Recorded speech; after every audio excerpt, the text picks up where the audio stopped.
Hello, everyone, and welcome to Out Comes the Sun radio show with my delightful co-host, Melissa Yamaguchi. I'm Mariel Hemingway. Yeah. We got a great show today. Very exciting. We talked to somebody who's incredible. But before we get to her, and she is amazing, what are we going to talk about today, Melissa? Well, a couple things I want to bring to point here, but before we do, I would like to give us permission to take a little sidebar and just for a brief second talk about how darling your little grandbaby is. Oh my gosh. Oh She's my precious. I gosh. showed Billy the video. I could, I mean, I'm such a, I mean, I guess everybody out there who's a grandparent knows what this is like. I mean, as a parent, you do the same thing, but I kept watching the video. I watched it. I watched it more than 3 times. I know, cracking up. I And like then how she turned to the side. she's trying to like look in. She's like, "Who is talking?" No, yeah, she's darling. She's a darling baby. She's super healthy. She's nice and chubby. It's my favorite look. And Oh, she's a so darling, beautiful little baby. I know. I said, "Are you so cute?" And then she like looks, and then her legs start going. She's like, that would be a yes. So that would be, I am cute. Anyway, so that happened yesterday. That was awesome. Uh, Something that I discovered is there was a research done in 2022, an extensive year-long, almost like an expose investigation into nursing homes in the state of California. And oh, they're finding that, excuse me, it's a trend happening across the country. But they started in California, so that's the latest research that I read from 2022. And they're discovering that out of 22,000 nursing homes in the state of California, over 25% of them are housing people who have a mental illness. So what's happening is people who suffer from mental illness are either being fed into the jails, the hospitals, or the nursing homes. And there's all kinds of disability acts that are being infringed upon here. But what it's done to the nursing home staff is worth noting because it's taking the average age of a nursing home um, resident and yeah. it's lowering it incredibly so that the staff that are coming in are equipped to handle geriatric needs, and so they're getting this as young as 45, as young as 30-year-old patients being brought into the nursing homes who are suffering from mental illness, schizophrenia, uh, Yeah. PTSD, any type of mental illness, severe or mild. And so it begs the question, well, they said the number one problem is um, they have such incredible limited resources and they blame it on the incredible limited resources, they blame it on the affordable housing crisis, and this is happening across our country. Like I said, the initial study and expose was done here in California, but it's disheartening and it's terrifying. It is terrifying because we still in this country, which is pretty shocking, don't have proper housing for people that suffer from mental ill. I mean, it's even when you're talking about the homeless Yeah. situation. Not so many of those people are suffering from some sort of mental illness or Yes. addiction or this or that, and they're getting thrown into jail or into a shelter, and then other people are feeling threatened by them Yes. because they often will exhibit threatening behavior only because they're not in their quote unquote right mind. Right. It's very disheartening because you would think in a country such as ours that we would have Yes. the ability to figure out how can we house for these people. And it leads me back to thinking about the judge in Florida who got people from being considered criminals to finding this housing, but it's so limited. It's one Yeah. place in Florida in a Yeah. small area. That's a great idea, but we've got to make it global. Yes. Yes. You And you and I've talked about this at nauseum on the show. I don't have the answer. You and I don't have the answers, but we bring to for our audience, we bring it to highlight so that we've got to keep our eyes open and we've got to realize that it's not just them and those people on the street or those people that are over here. It really is it's infiltrating everywhere. And if you put let's say that you say, well, I can't take care of my parent, my ailing parent. I don't have the medical facilities at home, and my mom or dad deserves better. I'm going to put them in a nursing home where there's proper care. And you've got your 80-year-old parent in a nursing home. And then you find out there are, I mean, they said 25% of every home, 25% are mentally ill that are brought in under the geriatric age of, I think they said 65 is what they were considering geriatric in the nursing homes. And so you've got a 38-year-old, a 45-year-old mentally ill. And by the way, 38-year-old is stronger by than an 80-year-old. So it just goes on. And I think that any of our audience. I mean, there's something about like I personally thought that, nursing homes had an age kind of differentiation, right? And I guess there is no age. Well, it's being court ordered. It's being court ordered. So when the court is making this determination, that's why they're shooting them out to either hospitals, jails, or nursing homes. And you'd think, how could nursing homes be on that roster? Yeah, you would understand maybe hospitals to get them some help. You'd think hospitals, let's get them some help. Jails, that's scary also, unless they committed a crime. Yeah. Nursing homes? Yeah. Yeah. I mean, I knew there were shelters, shelter halfway houses for people in that state. But it's like, it's just wonky. It's just wonky that we can't find proper housing for people of having different things going wrong with them. And also if somebody is spending their retirement money to go into a nursing home, or you have put your mother or father in there, and you expect a certain amount of care, and you feel like, or you should feel like, they're going to be safe. And that's dangerous. And I'm not saying that every mentally ill person is not safe, but a lot of times when it's not dealt with properly, and if you don't have the staff to deal with it properly, it can be, it's very, very challenging. I mean, even hospitals don't handle the mentally ill correctly, because they're not, emergency rooms are not designed to deal with mental health issues. Periodically, you get a wonderful hospital that does have a psychiatrist, psychiatric ward, or something like that, but it's very rare, and it's hard. Yeah, it is hard. It really is hard. Very challenging. Yeah. Wow. We'll keep our eye on this for our audience and for ourselves and our fellow brothers and sisters that are out there, and we'll try to figure out we'll just keep our eye on it and keep reporting back what we're learning. And Mariel Hemingway Foundation will hear about places that are offering different kinds of care, and that'll be part of our foundation. Right. That'll be part of our work. I mean, if everybody out there doesn't know, we have Melissa and I started the Mariel Hemingway Foundation, which is a resource navigator for just this very reason, because so many people, I mean, we don't have it up yet, because that's why we do the podcast, so we can put our information out there. But people need to have knowledge in their area, what's around, what's available, what are the different homes and things. And what I've discovered, having spoken around the country at different mental health organizations, there's wonderful organizations doing wonderful work, but they are usually smaller.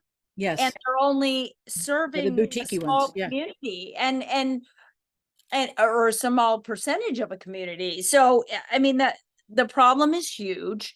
Yeah, but it is. There are great solutions out there, and that's why we want to become that resource navigator. I want you to be able to plug in, hey, I'm in Austin, and I've got an addiction issue. Here are all the different recovery sites, and here's what they do.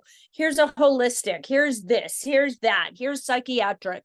And working with the people from the state to show them the options that we found, so that they're not using their limited resources and shoving people into places where they shouldn't be.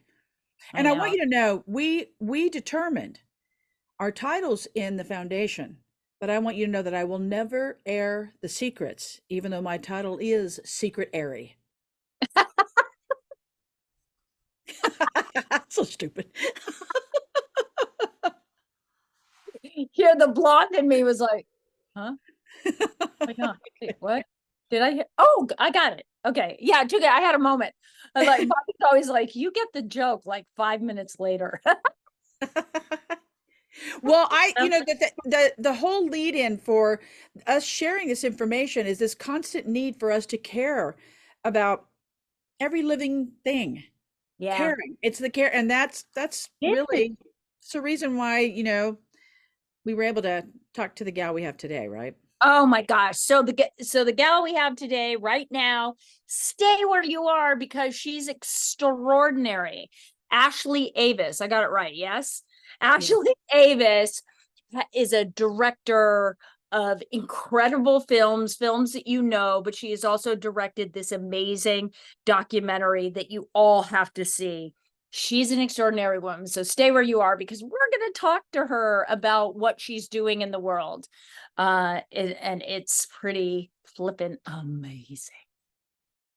Hello, everybody. Welcome to Out Comes the Sun podcast and our amazing guest. I'm so excited. First of all, I'm really a fan of her work. Her name is Ashley Avis, and she is an award-winning filmmaker.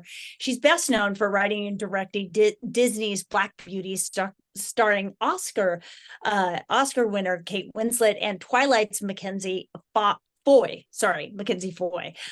She has also just done an amazing documentary on wild horses, and she is the president of the Wild Beauty Foundation, a 501(c) dedicated to illuminating issues horses face through film, advocacy, education, and illumination.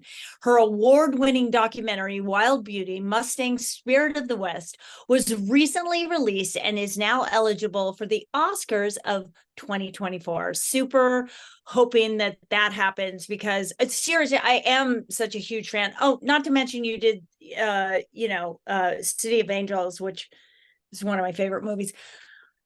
Black Beauty, one of my favorite movies. I grew up in the West. Wild horses have been a big part of my life. Like, it was just something. I grew up in Idaho, so wild horses were always they were kind of in the backdrop of our lives, right? And we just knew that they existed. I rode wild horses. We saved a wild horse when I was a kid, and like there's it when you come from the West, when you come from that part of the world, it's kind of in your nature, but you really are trying to illuminate the issues that the wild horses face. And I don't think people realize the horror that these poor horses go through, and I mean, well, first of all, welcome, because you are extraordinary. You're an extraordinary filmmaker, an extraordinary person doing important work for these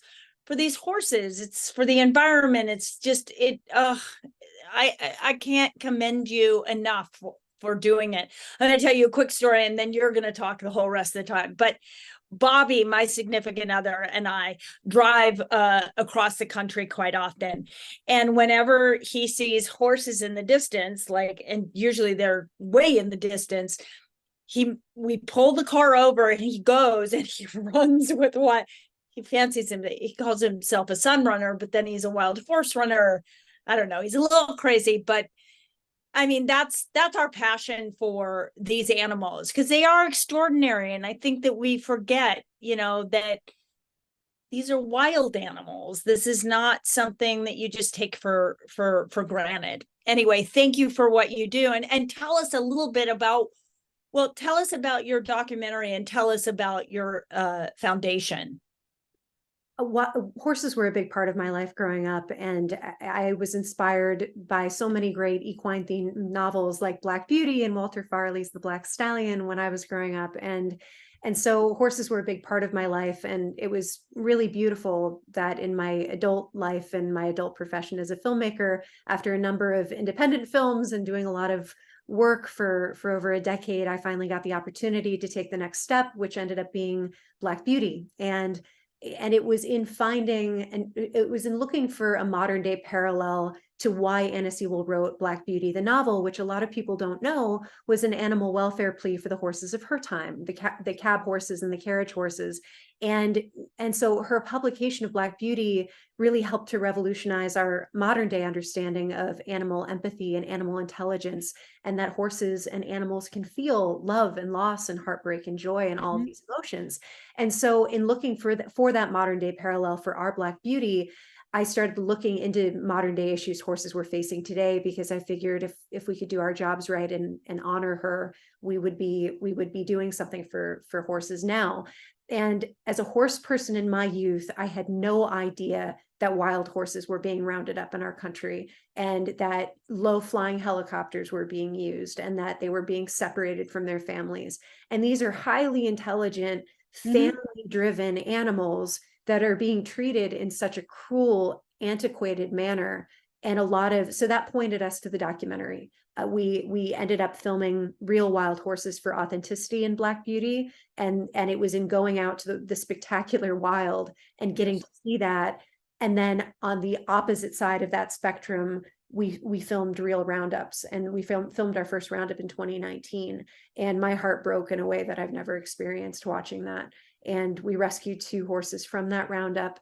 And we knew we had to keep going, because there hasn't been a Blackfish or the Cove for wild horses. And from the very beginning, I kept thinking, if I was a horse person for most of my young adult life, and I didn't know this was happening, how many people don't know? And I think that's a huge part of the problem. I had no idea, candidly, until we received information about the work you're doing. And I'm from Oklahoma. I mean, my whole existence, like Mariel growing up in Idaho, my whole existence, my grandparents had farms. I lived on the farms every summer. We always had horses. There's not as many wild horses that I was aware of around the area, but I know that horses, and take the care of horses, equine therapy, which started a big, huge movement when I was in college. This is all such a massive part of our world. I had zero idea that this was happening. I have a question for you that may seem so basic, but I wonder, what are they doing with the horses? They're not using them for policing. You know, they used to use the horses and bring them in so that the police officers could do their calls. But New York, and there's only a few places that still have police on horses. So what is our government doing with the horses? Warehousing them in short and long-term holding facilities, some without shade or shelter from the elements. And then selling them for profit. They can be adopted. For example, when we adopted our first 2 horses from that first roundup in Nevada, it was the foal was maybe a month old, driven by the helicopter, and he thankfully was reunited with his mother. Numerous foals died during that roundup of heat exhaustion, being trampled in the trailers. And we were able to adopt them for $25 each. And the government has something called the Adoption Incentive Program, where you get paid $1,000 to adopt a wild horse, but that doesn't usually even cover the trailer ride to get the horse to the location. So it sounds like, oh, I'm going to get $1,000 to adopt a horse. That doesn't last you virtually for anything. So unfortunately, the New York Times did a great piece of investigative journalism about this, exposing the fact that duplicitous people around the country have gone in, adopted wild horses in greater numbers, and have flipped them into the slaughter pipeline in Mexico and Canada. And that's just, so that's the dark side of that program. It's obviously a different thing to try to train a wild horse. I think adoption is really important to try to get horses out of those holding facilities. But the reality is that, a lot of people might not have the means to go through that level of training.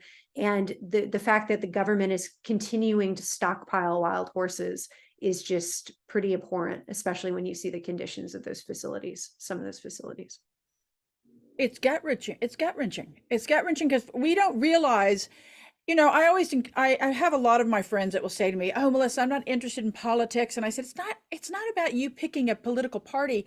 It's about you being aware of what's happening in the world. And I think that I'm pretty savvy when it comes to understanding our government, but apparently not. But I know it's so insidious. There's so much happening that it's kind of hard to keep track of stuff. And that's why the work that you're doing is so important in highlighting that which slides underneath the radar, because everyone's worried about the military budget, the education budget, what's happening with our youth. And we don't realize there's multiple layers of things that we have to pay attention to. And this, I'm so happy that you're bringing awareness to it. It's devastating, but I think that if we give people hope by saying, look, I may not have the means to train and house a horse, but how can I help in some way? I know that people would be more than Right. willing to donate and do something. And I usually tell people to find a great sanctuary and do your research and find a sanctuary that's doing boots on the ground rescue of wild horses. There are a number of major organizations on this issue that are very well funded.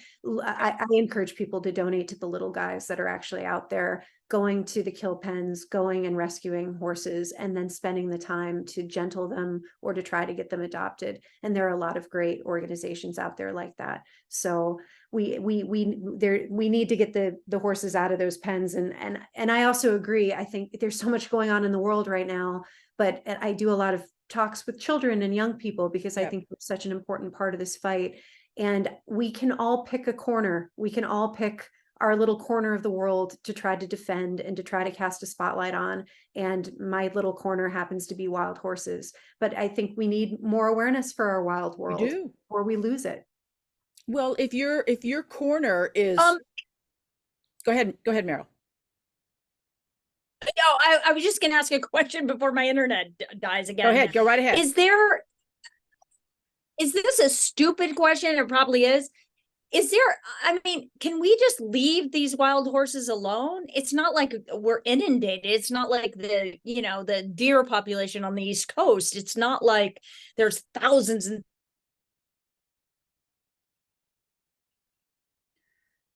So I guess the question probably is, why are we even bothering them? What's the reason behind them even being bothered? So the Bureau of Land Management estimates that there are about 80,000 wild horses across the American West, and that's over 245 million acres of public land, and about 27 million of that is allocated for wild horses. It's a battle over, as many things, land and special interests. The problem is tax subsidized livestock grazing, commercial livestock grazing, where those ranchers and some of those big corporations want the horses gone. And so they'll do a roundup of a few hundred wild horses and come in a few months later or sooner, and they'll dump cattle or sheep on those what they're called herd management areas. And it's devastating to see that, where they say, and it's a disinformation campaign against wild horses, where they're saying they're starving, they're overpopulated, we're rounding them up for their own good. And as we expose in the documentary, over years of filming and traversing the vast American West to many different HMAs, herd management areas, documenting numerous roundups and calling out the Bureau of Land Management for the lies they're telling the public. And if you watch our documentary, you can make our own assessment when the Bureau of Land Management is saying they're starving and you train your camera on them and they're fat and they're healthy.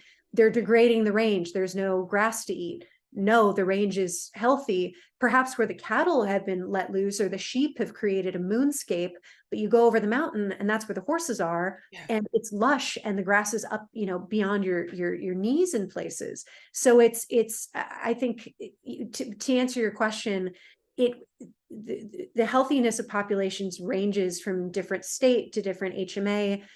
And in some of those places, like in Arizona, there's a place called Heber that we feature in the film. And these horses are like fairy tales. They're coming out of the woods and just absolutely a stunning place for people to go and camp and see wildlife.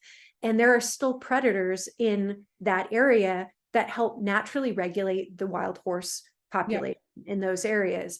The problem with some places in the American West is that because of cattle and sheep, predators are being wiped out.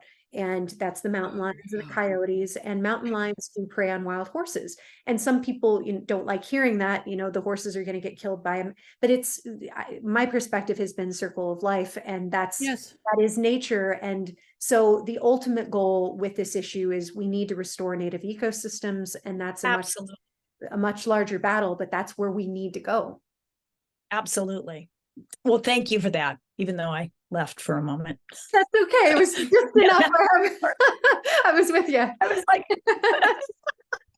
but yeah, no, it's incredible because It's true. When you leave the natural wild horses in their wild environment, the ecosystem supports that because that they're a part of it. You know, when you bring in non, you know, not part of these big, you know, like cattle and sheep, and they're great, they overgraze and areas, but wild horses don't do that. Yeah, it's astonishing. Well, thank you. Thank you for answering the question. Go ahead, Melissa. I know I interrupted you. Oh, no, you're good. You're fine. Listen, Squeeze we're a all good. question in. It's like family dinner. We all just keep interrupting, and someone will finish eventually. Don't even worry about it. When you were filming the documentary, the question that I have for you, were there moments in time when it was scary for you? Were there moments in time when you felt, even if it was a gentle threat, like you need to back up, you need to get away? Did you have any? I'm not trying to create another Silkwood here, but I'm just wondering, did you have moment in time when you were filming that you were harassed or given a hard time for exposing this? Absolutely.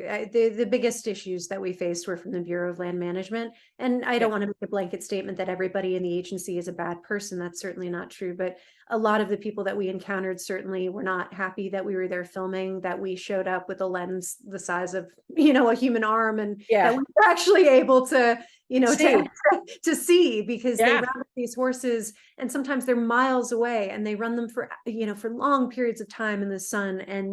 And we were able to actually, you know, punch in and see a lot of that and capture a lot of that. And so we kind of became, I would say, kind of marks for when we would show up at these roundups.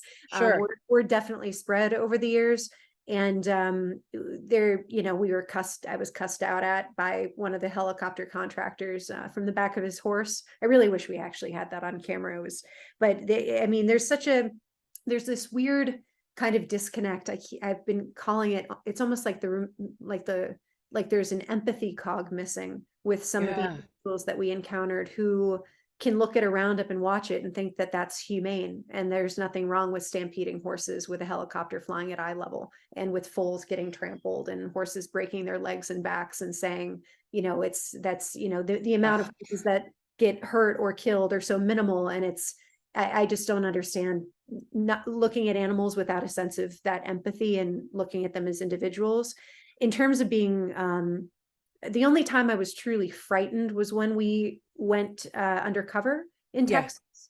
And as you saw in the film, my dad came out to help out with it. Our crew was so small, and we had a little DJI little like a teeny tiny little camera with a gimbal head, and I kept trying to wedge it into my purse, but the gimbal head kept getting stuck, and so it would beep. And just having that, and we didn't fully realize when we went there how much we would stick out, as just, we weren't locals, and that's a very intimate community. And so a lot of our footage lived with my brother's button cam, which we sewed into his shirt.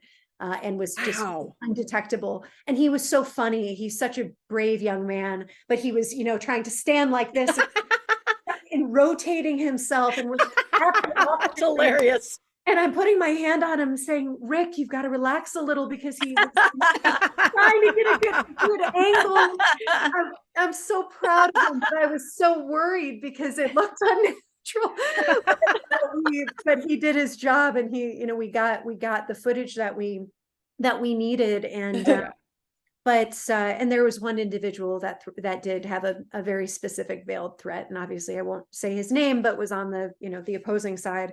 But I think the most disturbing thing really is that lack of empathy and compassion toward animals, because it's 2023. We're not in the Wild West anymore. That's right. Right. How are we looking at animals in that way? It's just preposterous to me. Yeah, absolutely. Yeah, it's hard to see people without any kind of vision for I mean, we've come a long way. I often say that, you know, my grandfather, if he were to live today, would have been an environmentalist. He wouldn't have been in Africa killing animals, because it was a totally different time. He loved animals. But he loved the natural progression of all of that. I mean, I'm not a hunter myself. I would never, but I really think that there's just, it's a bizarre lack of, I don't know how you watch, but you know, children being abused, all of this stuff, and how we can turn a blind eye to that when there's such innocence, it makes no sense to me at all. Like, and I think the majority of humans on this planet would go, oh my God, I had no idea. It's like when you watch, the other documentaries that you had mentioned that really point to these horrors, but it wakes people up. And that's what you've done. Well, exposés are really vitally important because we live through this myopic view of the whole world. We get so inundated with our own lives and our own kids and whatever's happening that we kind of lose view. One of the things that Mariel and I talked about on the introduction to this segment of the show, Ashley, is the fact that in the state of California, there's some issues with the help for the mentally ill and where they're being farmed, really, whether it's going into the hospitals or they're putting them into nursing homes or they're putting them into jails. They're not really addressing the needs of the mentally ill. And I think in the same vein, to your point, when you said, how can people be missing this empathy chip, this big part of our DNA of having compassion for fallen beings, whether it's animal or human? How can we have this? And or even our trees around us as they're being obliterated. Every single part of our world that needs to be able to circulate and move and function in a way naturally and organically. I don't know why we think we have to get in the way and alter that. But I think that aspect of us is oftentimes numbed, jaded, and overlooked because we're just doing the job and we tune everything out. And I think a lot of it has to do, and I don't want to be a conspiracy theorist here about television, but I think a lot of this shows that numb the effect of other people's pain. And it started off with a lot of those really salacious talk shows. This person's my father, my baby, and it's my sister's husband or whatever. All those kind of lowbrow shows that really were hitting at the base of America, humanity. We stepped away from compassion because we saw it as theater. And so I think that we lose a little bit of who we are. I applaud I know this was difficult. I know you went through a lot of emotional turmoil. I can hear it and see it in your face as you're describing a lot of the travesty that's taking place. And in all candidacy, I've got to kind of put my big girl pants back on and watch, because I watched to a point and began crying and turned it off. And it was a little bit painful for me to see some of the stuff because, and that's not fair. That's not fair to the horses. That's not fair to your work, and it's not fair to the truth. So I make a pledge here on live that I will go back and watch this because I applaud you for doing this. It's hard work. It's hard work doing this, but it has to be done. It's great. Thank you. Thank you very, very much. It was a hard project, but I hesitate to even say that because it's nothing compared to what they go through. Right. Yeah.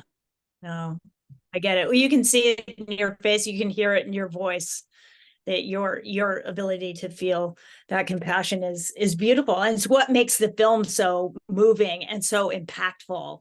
And I so hope you win an Oscar for it because you deserve, not only do you deserve it, but the horses deserve it because, then that'll be an influx of like viewers, people, eyes on it. That's all you want. You want people to know because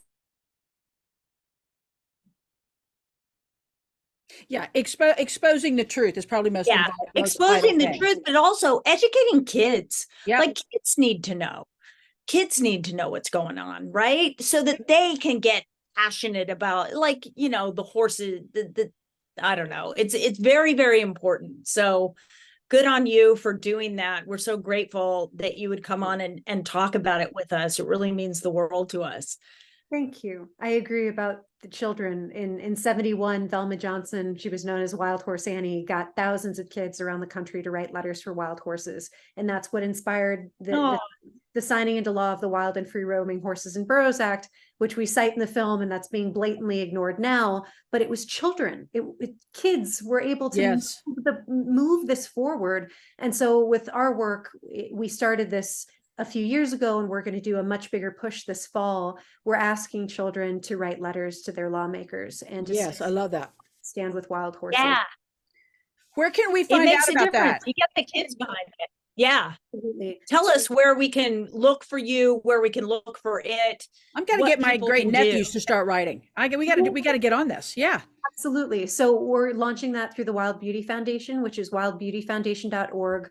We're on all the main social media channels, Wild Beauty Spirit on Instagram.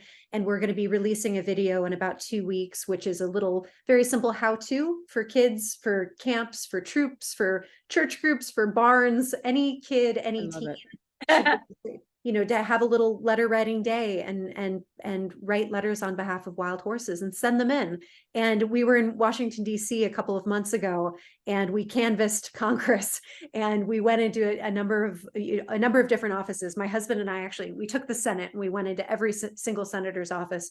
And in some of the offices where we knew kids had written letters, particularly from Colorado, we asked the staff, have you gotten the letters? And in Hickenlooper's office in Colorado, where we had about 100 kids write letters, when the book came out, they lit up and they said, we've gotten them. We log every single one. We love those letters. And so it was just I walked out of that office trying not to cry, because it was such you try so many things, and it's trial and error in a lot of respects. Yeah. But that's working. And kids are paid attention to more than adults sometimes. So that's where my focus is. That's exactly right. To try to get kids in the fight. I love that. Yeah, you get those kids who can resist the little voices of these innocent, but they come from innocence. They come from that, oh my gosh, those are wild horses, and like, we should save them. So thank you for doing this movie. We really, truly, and everybody who's listening, please do something. Go to the wildbeautyfoundation.org. And also go to the Ashley Avis Instagram account and click on everything she's got in her bio. I just did it. I think I'm even following Warner Brothers. I'm following everything. Everything you mentioned, I'm a part of it now. Your work is tremendous. You're delightful. I'm sorry that you had to go through this. I applaud. I really appreciate it. Your work is heroic. It really is. Yeah, it's so good. And I have to say, your grandfather is my literary icon. So the first book I ever read with my dad, a longer, proper novel, was Old Man and the Sea. So Hemingway he's been such a guiding light through his work in my life. So it's very special to be on this show as well with that connection. Cool. Well, I missed part of that, but I assumed anyway. It's all good. Yeah, I got that you liked him, and then I blanked. I was like, of course, you're getting some sort of compliment in the internet. Oh, it's an honor to meet you, and thank you for having me on the show. It's an honor to meet you. Thank you. Welcome back to Out Comes the Sun Radio here on Dash with Mariel Hemingway and Melissa Yamaguchi. Well, I'm Melissa, and I'm going to give you some energy tips. So I get asked this question quite a bit. When you're visiting someone, you're a house guest, or you're going over for a dinner party, what are there some good feng shui ideas to take over for a housewarming gift?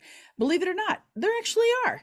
So let me just run. A lot of them are logical, right? You would think, okay, I'm going to take over a potted plant or some botanical gift. Yeah, that's great. Flowers are tricky because you have to make sure that, flowers are nice gifts, but in feng shui, you don't want to take over white flowers, because white flowers are historically used at grave sites. So you want to take over something with vibrancy to it.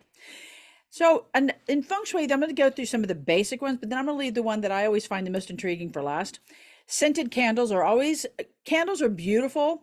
Again, scented candles are unusual because not everybody likes the scent of vanilla or magnolia or whatever. So you have to know your host and hostess and see if they would like it. It's safe to take over something seemingly benign, like a very gentle vanilla, because everyone kind of deals with that fine. But a scented candle is a nice gift. Bath items are always a great gift in feng shui to take over, because you don't know if you don't know the host very well, then you can always take over a basket of gift items for the bathroom. Hopefully they're not bath items and they only have showers. But again, it would pay to know a little bit about your host. It's nice in feng shui to take over a gift that is heavy, especially if it's a new home, because in feng shui, taking over a gift that is heavy for a new home helps them to anchor. So if you were going to take over a beautiful vase, then make sure it has some weight to it, so that when you present it to them, it's like, oh, this is nice and heavy. And the more simple and more plain it is, the better, because again, unless you know their decor. You need to consider their taste, consider their color scheme, and consider their hobbies. But this is going to be a short tip time because I've saved my favorite for last. In feng shui, a really great gift to take somebody for a housewarming gift is a pot of basil. Now, the basil choice is yours. It could be Thai basil, it could be any basil you like, but basil is a good gift because not only is it a giving gift, but basil represents fresh and new and vibrancy. So yes, you could take over any potted herb, really, I would think. But basil is the gift because not only is it used for cooking, but the color of the leaf and the roundness of the leaf mimics coins. So it represents prosperity and its vibrancy because of that beautiful, rich green color of the basil leaf. It's one of the favorite gifts to give in housewarming in feng shui. So consider a little basil. Although I would venture to say potted lavender or rosemary or thyme or oregano, any of the herbs would be just as well received. But basil, for those reasons I specifically said. Don't go anywhere too far. I'll be leaving my home address for those of you who would like to send me potted basil anytime soon. This is Melissa signing out for the energy tips. Stay around. Mariel Hemingway is coming up next with tips on health and balance.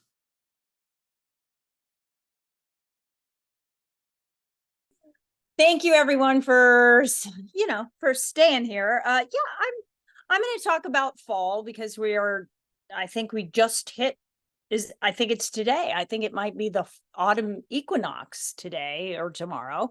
So it is fall. And we are in the season where you start to change how you're eating, right? You're going to start eating more fall type foods. And what are those foods? They're pretty obvious, but in case you don't know, all of the root vegetables become very important for your diet. Not only because of the vitamins and the nutrients and the fiber that you get from them, but it's also the color. It's funny because fall and winter foods have the color of fall and winter. They have the colors of warm, pumpkins and squashes and sweet potatoes and yams and carrots and all of these different kind of root vegetables have this color that invites you to be softer, warmer.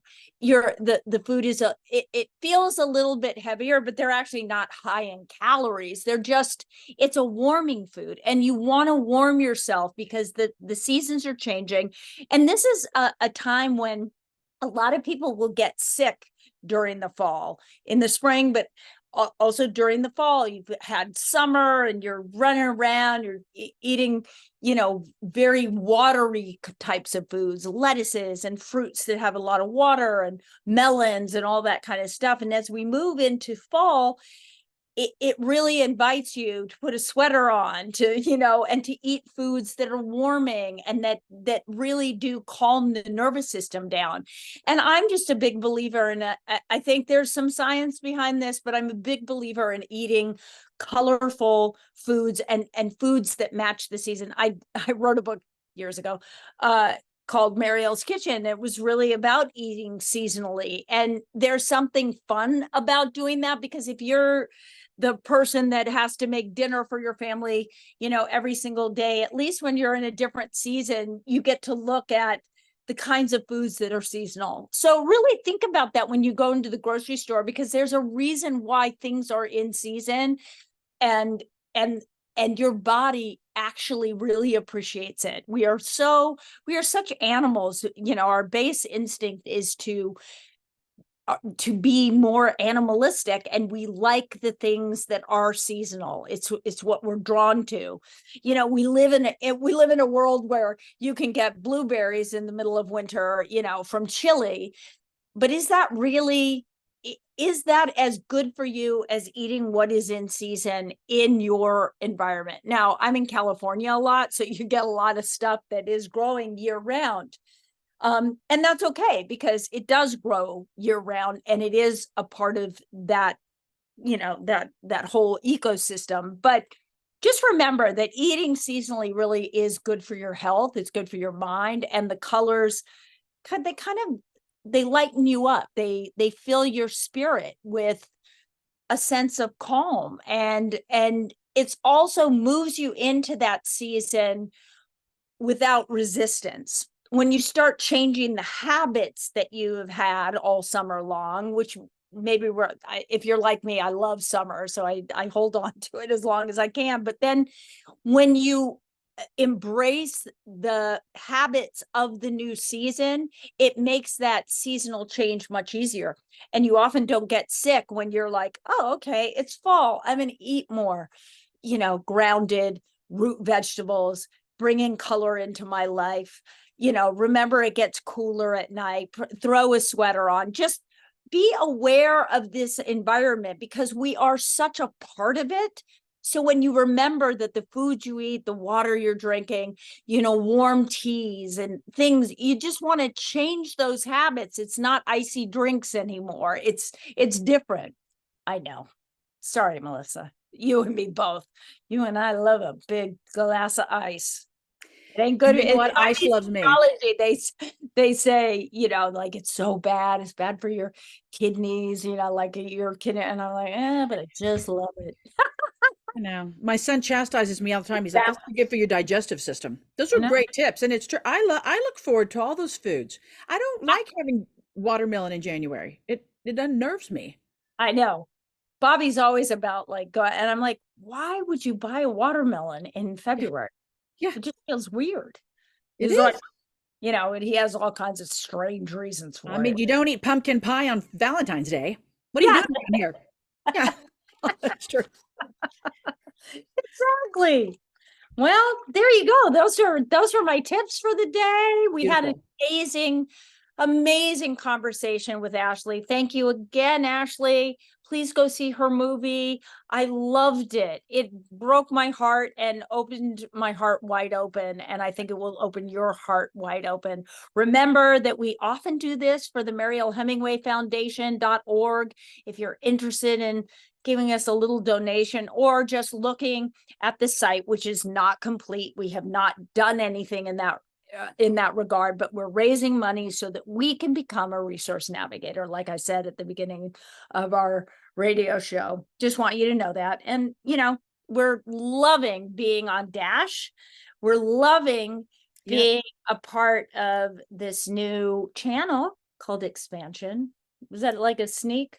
Yeah, it starts October 1. October 1. We have a channel, everyone. A full-on channel. We're going to have other people with amazing, great shows on that channel. It won't be just Melissa and I know you'll miss us in every single show, but it will be other amazing people that you're going to love. One being my amazing partner, Bobby Williams, and your amazing partner, and you will have an amazing show together, and your son. You know how I feel about that. He's going to be great. We got a bunch of stuff heading our way. We sure do. Yeah, we sure do. And we want you to please step in. Our channel is Expansion, and our whole mentality is we want you to come on to the Expansion channel, listen to different shows, expand your mind, open your heart, open your life to a new way of doing something or revisiting an old way that maybe you'd forgotten about. So it's all about expanding yourself. We welcome you over to that channel. Perfect. Thank you all, and see you next time.